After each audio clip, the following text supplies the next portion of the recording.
Welcome to Management TV. Today we are with William Ury from the Harvard Business School, a specialist in negotiation. Welcome, Bill. How are you? It's a pleasure, Eduardo. Pleasure to be here.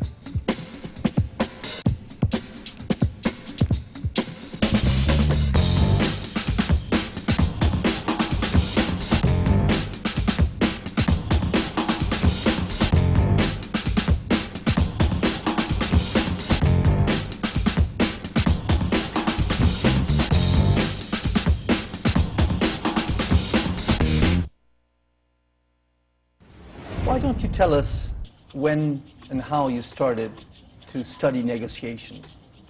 Well, about 30 years ago, when I was in graduate school, I was actually studying anthropology, which is, the study of human behavior. And I was interested in conflict. And one of the best ways of handling conflict, of course, if you want to resolve it, is through negotiation. And so I got interested in negotiation. How do we solve the conflicts in the Middle East, to how do we deal with labor management conflicts and in industrial disputes, to how do you deal with your neighbors and your roommates and your family? And negotiation really cuts across all those domains. When did you write your first book? Yeah, I wrote my first book 25 years ago. It came out 25 years ago, Getting to Yes, co-authored with Roger Fisher. And it was about, how do you get to yes? How do you cooperate? What's the dance that you dance together when you've got a difficulty or an issue or you want to reach agreement? How do you make a deal? What's the process? What are the steps? What are the dance steps? What are they? Well, the key processes, the key steps to reach a yes. Well, the key one to me, one of the key ones, is to start with yourself, because Okay. I think ourselves, we may be the biggest barrier to success in negotiation, because human beings were reaction machines, and when angry, you will make the best speech you will ever regret.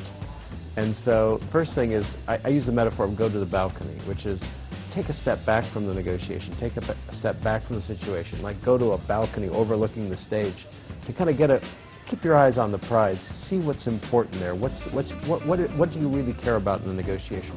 Because that's what's so easy to lose sight of. Once you go to the balcony, then you step to the other person's side, you put yourself in their shoes, understand the way they see it, what's concerning them, what's driving them, try to understand them, because you're trying to influence them.